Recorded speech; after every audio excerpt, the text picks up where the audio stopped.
Shalom saudara yang dikasihi Tuhan, puji Tuhan kita masuk lagi di dalam satu program yang sudah saudara kenal, yaitu BEST, singkatan dari Biblical Enlightening Study Training.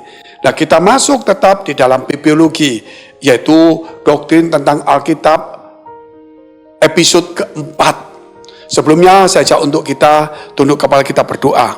Bapa kami yang ada di dalam surga, yang kami kenal dalam nama Tuhan Yesus, berikan kepada kami hati yang lembut, supaya kami boleh menerima firman dengan baik, tanpa mempersoalkan, tanpa memperdebatkan, supaya kami diisi oleh kebenaran Allah, sehingga kami semakin kuat di dalam Tuhan, iman kami semakin teguh, dan kami boleh mempertanggungjawabkan iman kami dengan hal yang benar, dengan tepat, membawa kepada orang-orang, juga membawanya kepada Yesus Kristus.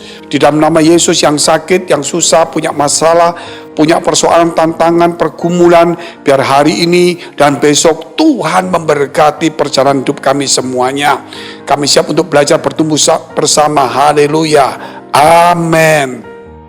Shalom, puji Tuhan. Saudara, sekali lagi kita masuk di dalam episode keempat, materi yang kedua tentang doktrin Alkitab atau bibliologi. Dan ini materi yang kedua yang terakhir adalah episode keempat. Minggu depan kita akan masuk di dalam seri yang ketiga. Kita lihat dulu pelajaran tentang episode keempat ini dari bibliologi, yaitu firman penuntun hidup. Firman penuntun hidup. Kita lihat dulu, belajar firman sejak kecil itu penting dan perlu. Dikatakan 1 Timotius 3:15, ingatlah juga bahwa dari kecil engkau sudah mengenal kitab suci yang dapat memberi hikmat kepadamu dan menuntun engkau kepada keselamatan oleh iman kepada Kristus Yesus. Nah, dari sini kita melihat Yesus sejak umur 12 tahun, satu hari dia di bait Allah. Ibu bapaknya balik ke Nazaret, tetapi dia menjumpai dalam rombongan itu kok nggak ada Yesus. Akhirnya mereka kembali ke Yerusalem. Dan ternyata mereka menjumpai Yesus yang umur 12 tahun, itu bersoal jawab dengan para imam-imam ahli Taurat, sampai mereka heran akan kecerdasannya itu. Oleh karena itu, saudara, firman itu perlu kita ajarkan sejak generasi anak-anak kecil itu, generasi setelah kita. Regenerasi itu perlu. Jangan di gereja cuma ibadah saja, tetapi kita harus bertumbuh pendalaman Alkitab, belajar firman Allah, atau belajar teologi seperti sekarang ini. Saudara, ini teologi bukan teologi yang sempurna semuanya. Kalau saudara mengikuti teologi ini, satu materi itu 15 sampai 18 jam. Kalau saudara mengikuti acara ini hanya cuman kurang lebih nggak sampai 1/5, 1/6, karena cuma 2 jam lebih. Namun saudara, ini hanya pengenalan supaya kita tertarik mengerti. Mungkin ada orang yang mau belajar gak ada kesempatan, sehingga bisa ikut program ini. Minimal untuk menumbuhkan iman, mempertanggungjawabkan iman dia. Kalau saudara punya kesempatan saudara sekolah teologi di kota-kota di mana saudara berada, karena itu penting sekali. Bahkan saya punya satu teman, sebelum dia sekolah di sekuler, disekolahkan teologi dulu. Atau dia sekolah sekuler, kuliah lulus, S1, S2, harus masuk teologi juga, supaya membekali. Tetapi tentu saudara mesti cari sekolah teologi, jangan yang liberal atau yang terlalu modern, yang nggak percaya tentang Tuhan dan Alkitab, hanya Alkitab jadikan pengetahuan, perdebatan, janganlah. Karena Alkitab itu penuntun hidup. Nah, kalau saudara baca dalam kitab Ulangan pasal 6, dikatakan kalungkan itu di leher anakmu supaya diikatkan di lengan, yaitu ketika mereka tidur, ketika mereka perjalanan, ketika mereka makan, ketika mereka duduk. Apa yang diomongkan? Firman Allah diomongkan berulang-ulang kepada anak-anak ketika perjalanan, ketika tidur, menjelang tidur, ketika makan, ketika duduk-duduk dan terusnya. Bahkan suruh ngalungkan di lehernya, mengikatkan di lengannya. Itu perlu. Kalau kita lihat kekristenan sekarang ini beda dengan orang Yahudi. Orang Yahudi yang tidak mengenal Tuhan, dia pakai pakaian, dia sekolah, dan dia belajar, dia pakai seperti itu. Perjanjian Lama, dia berdoa, baca Alkitab, di hotel tidur semalam, tapi mereka merayakan, membaca, berdoa bersama. Nah kalau kita lihat Kristen, cuma merasa dapat kasih karunia ke gereja, cuma ya senang-senang, puji-pujian, doa. Oke lah, firman itu bagus. Itu ibadah raya karena kita menang, Yesus sudah mati, kita dapat kasih karunia. Tetapi firman itu perlu. Firman-firman karena penonton hidup, saudara. Bahkan Yesus selalu berulang-ulang berkata, berbagai orang mendengarkan firman dan orang yang menyimpannya tidak mati. Dikatakan juga orang yang mendengar firman melakukannya. Nah, Tuhan Yesus juga berkata, siapa yang mendengar perkataanku ini, maka di dalam hatinya akan memancar aliran-aliran air hidup itu, yaitu air hidup itu, saudara, ada dalam hati kita. Mulai sejak kecil, sekolah minggu itu perlu diajarin. Kami juga sedang di gereja, sedang mendidik anak-anak sekolah minggu melalui pendalaman Alkitab. Apa itu iman? Apa itu ibadah? Apa itu karakter Kristus? Apa itu doa? Jadi bukan hanya satu dongeng. Tentunya kita juga harus meningkat ketika kita mulai dewasa. Yaitu apa? Mungkin belajar tentang pengetahuan ini, teologi, theos dan logos. Artinya saudara, ilmu belajar tentang Tuhan itu sendiri. Walaupun Tuhan tidak bisa pelajari, tetapi melalui firman Allah itu, Tuhan telah menyatakan dirinya, kehendaknya, kemauannya, pribadinya, dan kita harus membaca berulang-ulang. Bahkan saudara, ada satu orang bertanya begini, kalau seandainya kamu cuma diberi umur 1 tahun lagi, diperpanjang umur 1 tahun lagi, apa yang kamu dapat perbuat? Ada yang berkata keliling dunia, ada yang berkata mau mengunjungi orang-orang, ada yang berkata juga mau tidur-tiduran, mau makan minum yang enak. Ada yang berkata saya mau baca buku 100, ada yang mau nulis buku dan sebagainya. Tetapi saudara, kalau saya mau katakan, apa yang kita perbuat? Bisa nggak kita, kalau seandainya kita dikasih tawaran 1 tahun hidup kita, baca firman Allah 10 kali Alkitab sepenuhnya. Kalau saudara nggak bisa, ya Injil Perjanjian Baru 10 kali, 15 kali, Perjanjian Lama mungkin 8 atau 9 kali. Minimal saudara membaca berulang-ulang kali. Tinggal Perjanjian Baru lebih banyak, silakan. Nah, sambil ketika kita baca, kita pasti melakukan firman itu. Kita berdoa, lebih mengerti, mengampuni, mengasihi, supaya hidup kita tidak sampai sia-sia. Kalau saudara, kalau diperpanjang 1 tahun, aku mau berbuat baik model apa? Tapi kalau ada kebencian, kalau ada dendam, iri hati, hanya berbuat baik kepada orang yang baik, tapi dia berbuat baik kepada orang yang jahat. Pada ajaran Tuhan Yesus berkata, tetaplah kita harus berbuat baik kepada orang yang berbuat jahat pada kita. Kasihlah musuh-musuh. Nah, kita perlu belajar itu sejak kecil, supaya kita jangan sampai hati kita ini tempat sampah. Kebencian, kekecewaan, sakit hati, dendam, iri hati. Apalagi orang tua yang tidak bertumbuh, yang di gereja merasa tertolak, karena mungkin tingkah lakunya, mungkin gosip, mungkin dia tidak bisa diatur, mungkin egois, terus ditegur marah, atau dia on off, dinasihati, tersinggung. Nah, akhirnya kepahitannya muncul ke anak itu. Kenapa? Karena nggak ngerti firman. Makanya gereja mau tidak mau harus mendidik lah. Saudara, inilah mungkin di dalam online kita akan belajar pendalaman Alkitab sekaligus juga sedikit teologi secara sederhana. Terus kita lihat selanjutnya. Firman memberi hikmat. Yakobus 3 ayat 17-18. Tetapi hikmat yang dari atas adalah pertama-tama murni, selanjutnya pendamai, peramah, penurut, penuh belas kasihan, buah-buah yang baik, tidak memihak dan tidak munafik. Dan buah yang terdiri dari kebenaran ditaburkan dalam damai untuk mereka yang mengadakan damai. Jadi kalau kita tahu firman Tuhan memberikan hikmat supaya kita berdamai. Nah, kita ini orangnya hidupnya peramah, supaya kita ini jangan hidup dalam kebencian dan sebagainya. Firman itu penuntun hidup luar biasa, saudara. Oleh karena itu berdamailah. Ya, kita harus hidup di dalam kebenaran Allah. Supaya kita hidup ya dalam damai sejahtera. Supaya kita hidup bukan dalam permusuhan, pertengkaran. Supaya kita hidup dalam kebaikan kasih Tuhan, murah hati. Itu memberikan hikmat. Saudara akan berkata begini, kalau orang hikmat, buat apa aku harus buat baik?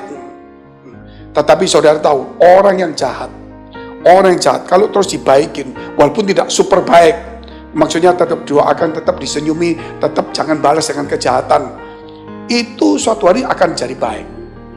Oleh sebab itu saudara coba, ada musuh, coba saudara kirimin sesuatu tapi jangan menyolok seakan-akan sengaja begitu. Tapi itu keluar terus dari hati kita. Sesuatu mungkin dia sakit dibesuk, didoakan, atau kirim ucapan selamat, atau kalau yang sakit ucapan prihatin. Nah seperti politik-politik dunia, presiden-presiden, ketika mereka bermusuhan salah satu sakit, mereka, aku berdoa untuk kamu, itu meredakan semuanya. Itulah pentingnya kita belajar firman Allah, hikmat. Kenapa? Karena musuh itu bisa didamaikan. Dan kita tidak punya musuh. Mungkin orang memusuhi kita silakan, tapi kita berusaha untuk hidup di dalam damai sejahtera itu. Nah kita lihat terus, firman menuntun kepada keselamatan. Perlu, kalau tidak ada firman kita tidak akan masuk kepada keselamatan. Karena firman itu saudara menuntun kita kepada keselamatan. Karena firman itu mengajar kepada kita supaya jangan berbuat dosa. Jangan melanggar firman Tuhan. Apa itu dosa? Dosa itu pelanggaran, melanggar perintah Tuhan, firman Tuhan, peraturan, hukum. Nah, oleh sebab itu kemudian karena orang melanggar berbuat dosa itu, maka firman itu muncul, kamu dihukum. Dan kemudian firman berkata, karena manusia telah berdosa, maka Yesus datang untuk menebus. Firman itu datang untuk menebus sendiri. Karena dia yang berfirman, tidak bisa dicabut. Dia harus membayar sendiri. Tidak ada satupun manusia bisa membayarnya. Apalagi untuk membayar semua orang. Oleh sebab itu Yesus turun. Sang firman itu, karena firman yang dikatakan tidak bisa dicabut, maka firman itu sendiri yang menggenapi semuanya. Oleh karena itu penuntun hidup keselamatan kepada kita. Sehingga ketika kita percaya firman Allah, hidup di dalam firman Allah, kita tahu di perjanjian lama tentang manusia berdosa, dan akhirnya kita tahu Yesus datang ke dunia untuk menebus dosa. Kita akhirnya bisa menerima keselamatan itu. Kita lihat terus ayatnya. Sebab Roma 1 ayat 16-17. Sebab aku mempunyai keyakinan yang kokoh dalam Injil. Karena Injil adalah kekuatan Allah yang menyelamatkan setiap orang yang percaya. Pertama-tama orang Yahudi, tetapi juga orang Yunani. Sebab di dalamnya nyata kebenaran Allah yang bertolak dari iman dan memimpin kepada iman, seperti ada tertulis, orang benar akan hidup oleh iman.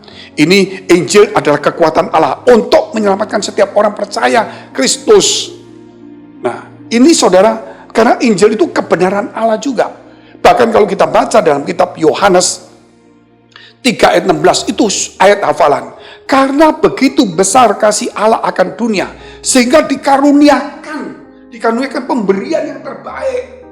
Supaya barang siapa percaya kepada Yesus, tidak binasa, melainkan beroleh hidup yang kekal. Dikaruniakan anaknya yang tunggal, yaitu Yesus Kristus. Supaya barang siapa yang percaya tidak binasa, melainkan beroleh hidup yang kekal. Tetapi siapa yang tidak percaya, dia akan berada di bawah hukuman. Nah di sini juga kita melihat dalam Yohanes pasal 1 ayat 10 sampai dengan 12. Ia datang kepada milik kepunyaannya, tapi milik kepunyaannya tidak mengenalnya. Ia datang kepada ciptaannya, tapi ciptaannya tidak menerima, menolak, tidak mengenalnya. Sehingga dikatakan barang siapa yang percaya kepada Yesus, maka dia diberi kuasa menjadi anak-anak Allah. Haleluya. Karena kita anak Allah, Allah yang punya surga, kita anak, kita boleh masuk. Kalau saudara bukan anak Allah, mana boleh masuk ke rumahnya orang. Surga itu yang punya Allah. Nah, kita sebagai anak Allah, kita masuk karena anaknya sendiri. Inilah saudara perlu belajar seperti ini. Dan kita lihat terus ayatnya. Firman itu juga untuk mengajar. 2 Timotius 3 ayat 16a. Segala tulisan yang diilhamkan Allah memang bermanfaat untuk mengajar. Untuk mengajar. Nah, kita lihat Mazmur 119 ayat 102. Sekali lagi, Mazmur 119 ini itu kurang lebih ayatnya sampai 160-170. Setiap ayat itu kurang lebih ada selalu kata-kata tita, hukum, peraturan, sabda, firman, kebenaran, selalu ada tentang firman itu dalam bentuk bahasa yang mungkin sedikit berbeda. Seperti hukum, peraturan, tita, kebenaran, firman. dan sebagainya. Selalu ada. Dari 160-70 lebih ini, hanya ada 5 ayat yang tidak ada kata tita, peraturan, sabda, seperti itulah. Bayangkan 170 lebih ayat kurang lebih. Semuanya, hampir semuanya, itu ada kata-kata tentang yang mengandung kata-kata firman Allah. Oleh karena itu kita lihat tadi Mazmur 119, ayat 102. Aku tidak menyimpang dari hukum-hukummu, sebab engkau yang mengajar aku. Jadi firman itu bermanfaat untuk mengajar. Kita tidak menyimpang dari hukum Tuhan, karena mendidik, mengajar. Bahkan saudara, kalau kita melihat firman itu penuntun hidup. Apa? Karena dia mengajar kita, mengarahkan kepada kita, mendidik kita, memberikan manfaat, memberikan kepada kita hikmat. Luar biasa firman Allah itu. Menuntun hidup ini, kalau saya memberikan hikmat, mendidik kita, mengajar kita, menuntun hidup kita berkemenangan. Saya punya satu kesaksian. Ketika suatu hari saya ada di Bali, saya jual rumah itu, saya masuk advertensi, sudah 3 minggu saya tinggal di hotel, nggak laku-laku. Entah bagaimana, so tiba-tiba ada ide, sepertinya inspirasi atau ilham. Sepertinya saya ngomong sendiri kepada istri saya, kamu baca Injil Matius sampai Wahyu selesai, nanti Tuhan akan kirim pembeli. Saya setelah ngomong itu saya juga terkejut, mana mungkin kita nggak boleh ngomong begitulah, kita nggak boleh cari upah-upah seperti itu. Tapi itu terlontar sendiri. Akhirnya saya berkata, ya saya rasa ini juga dari Tuhan, kok saya nggak pikir begitu. Kita lakukan, baca, benar saudara. Begitu Wahyu terakhir, pas itu jam 11, jam 12 itu ada orang telepon untuk beli rumah itu. Tapi ini jangan jadi patokan loh. Tapi ini berkata bahwa firman itu penuntun hidup. Firman memberikan hikmat, mendidik, mengajar, memberikan manfaat.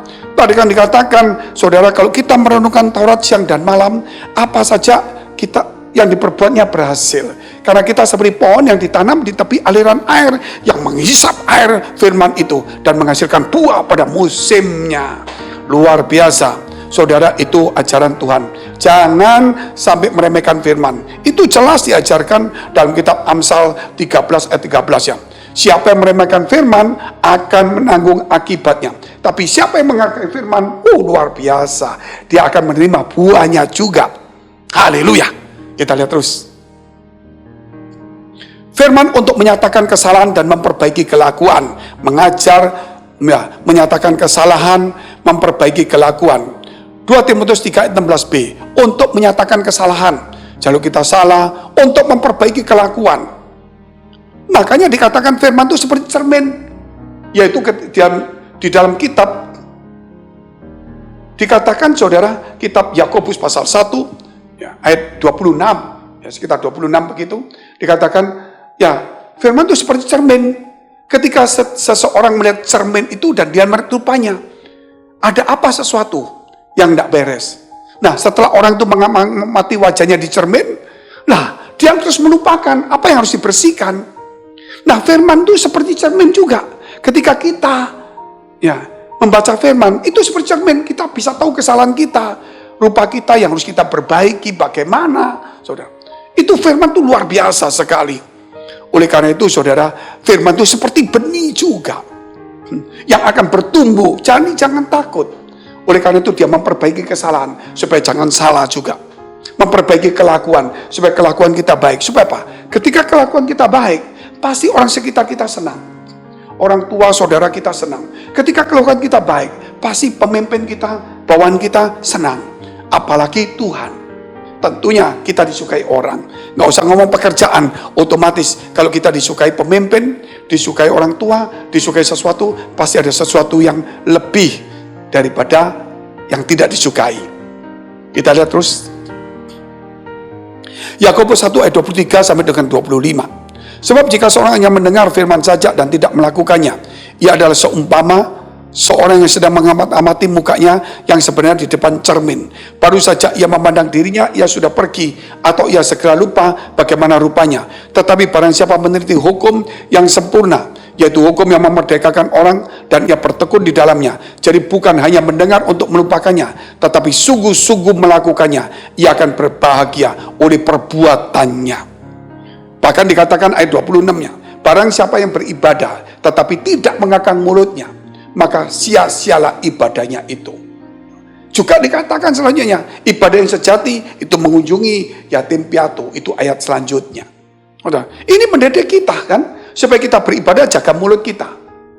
Supaya kalau kita beribadah tidak menguasai mulut lidah kita, maka ibadah itu sia-sia. Berapa banyak kita ini diibadah sudah ratusan kali, sudah berkorban mendengar ratusan kali, tapi sia-sia. Kenapa sia-sia? Tidak menguasai perkataan. Di gereja saudara ngomong enggak, gosip enggak, nyalakan enggak, nyanyi juga setengah-setengah, dengar firman juga tidur, ngomentari pendeta, saudara. Dari sini, oleh karena itu dikatakan firman itu seperti orang melihat ke cermin dan mengamat-amati ada sesuatu yang enggak baik, dibersihkanlah dia. Haleluya, puji Tuhan. Kita lihat terus. Firman mendidik orang dalam kebenaran. 2 Timotius 3 ayat 16c, kebenaran. Apa itu kebenaran? Ya firman. Kebenaran, saudara, tidak bicara soal makan minum pesta pora. Kerajaan surga tidak bicara soal makan minum pesta pora. Kerajaan surga tidak bicara soal makan minum pesta pora, tapi berbicara tentang kebenaran. Luar biasa. Dan damai sejahtera. Jadi kalau kita ke gereja, bukan cari sesuatu duniawi, supaya kaya, supaya apa, tetapi cari kebenaran dan damai sejahtera. Tentunya Tuhan juga memberikan bonus-bonus kesehatan, ya kehormatan, sebagaimana contohnya Salomo ketika ditanya Tuhan, mau minta apa kamu? Mau minta nyawa musuhmu? Minta kekuasaan? Minta umur panjang? Salomo berkata, minta hikmat. Akhirnya Tuhan berkata, karena kamu minta hikmat, maka hikmat diberikan kepada kamu. Apa yang tidak kamu minta, kekayaan, kehormatan, umur panjang, diberikan juga kepadamu. Karena ada kebenaran, ada damai sejahtera. Matius 6:33, cari kerajaan surga dan kebenaran lebih dahulu, maka semua ditambahkan kepadamu. Haleluya, luar biasa saudara. Kita lihat ayatnya dulu. Tadi ayatnya. Dan untuk mendidik orang dalam kebenaran. Dan untuk mendidik orang dalam kebenaran. Jadi ke gereja, hidup dalam kebenaran. Hidup di dalam firman Allah. Bukan mengejar duniawi, kedudukan, mengejar seseorang yang mengadu domba. Aduh, sudah forget it, lupain itu deh. Kita harus gereja dengan hati tulus. Ada pertengkaran, jangan ikut campur. Hiduplah dalam kebenaran. Jangan memberontak, jangan melawan pemimpin walaupun mungkin sudah salah. Saudara, kita harus belajar untuk menghormati. Seperti Daud menghormati Saul. Walaupun Saul jahat, roh Allah meninggalkan, roh jahat masuk, ingin membunuh. Daud sudah diurapi menjadi raja, tetapi Daud tetap tidak membalas. Daud tidak dengan tangannya untuk menghabisi Salomo dan membiarkan Tuhan sendiri yang mengangkat dia dan yang menjatuhkan Saul, bukan Salomo, saudara. Jadi Daud bagaimana dengan Saul itu? Dari sini kita melihat Saul ingin membunuh berulang-ulang, tapi Daud selalu mengampuni. Daud tidak mau membunuh Saul itu dengan tangannya. Dan dia ingin supaya Tuhan sendiri yang bekerja. Luar biasa bukan? Nah inilah, di sini kita tahu bahwa firman itu benar-benar akan mengubah kita. Kita baca sekali lagi ayat itu. Dan untuk mendidik orang dalam kebenaran. Kebenaran itu firman Allah. Dan yang terakhir kita lihat. Firman mendidik orang dalam kebenaran. Efesus pasal 1 ayat 13. Di dalam dia kamu juga, karena kamu telah mendengar firman kebenaran, yaitu Injil keselamatanmu. Di dalam dia kamu juga, ketika kamu percaya, dimeteraikan dengan Roh Kudus yang dijanjikannya. Jadi ketika kita percaya, ada Roh Kudus yang diutus kepada kita.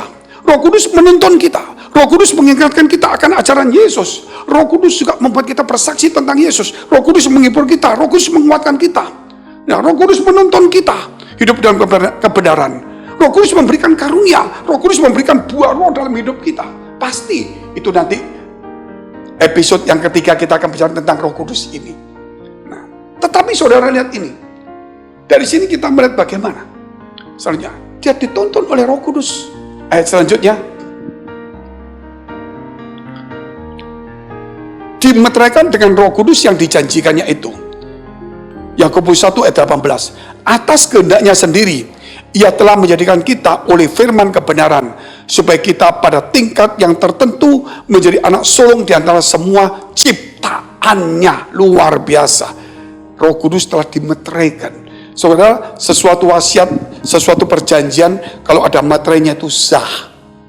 Kita masuk dalam perjanjian baru, Alkitab, wasiat dimeteraikan dengan darah Kristus, juga dengan Roh Kudusnya. Dan itulah kebenaran yang tidak pernah, saudara, dirubah-rubah. Dan kebenaran itu akan mengubah hidup kita. Kebenaran tidak bisa kita rubah, tapi kebenaran akan merubah hidup kita. Percaya itulah, ikutin. Saudara akan melihat bagaimana Allah mengangkat engkau. Dan Allah akan mengurapi kita. Allah akan menjamu kita. Dan kebajikan, kemurahan selalu menyertai kita. Dan kita akan bersama-sama dengan Tuhan. Walaupun begitu banyak persoalan. Hiduplah di dalam firman Allah. Mari kita tunduk kepala kita berdoa. Memberkati setiap umat-Mu. Sucikan setiap kami oleh firman Tuhan, memberikan hikmat kepada kami, menuntun kepada hidup kami, mengajar, memperbaiki kelakuan. Terima kasih Tuhan, biar setiap kami dimeteraikan oleh Roh Tuhan, hidup dalam kebenaran di dalam nama Tuhan Yesus Kristus, supaya kami boleh bertumbuh, supaya kami tahu bahwa firman Allah itu ya dan amin. Setiap perkataan Tuhan, janji Tuhan, hukum Tuhan, peraturan Tuhan, sabda Tuhan yang tidak pernah bisa ditarik kembali, yang tidak bisa dirubah manusia, tetapi yang akan merubah manusia dari sesuatu yang tidak baik menjadi baik, dari nasib malang menjadi mujur. Tuhan memberkati kami semuanya. Tuhan, kami boleh menjadi anak-anak Allah karena firman-Mu dalam nama Yesus. Haleluya. Amin. Sampai jumpa episode materi yang ketiga tentang Roh Kudus minggu depan. Tuhan Yesus memberkati.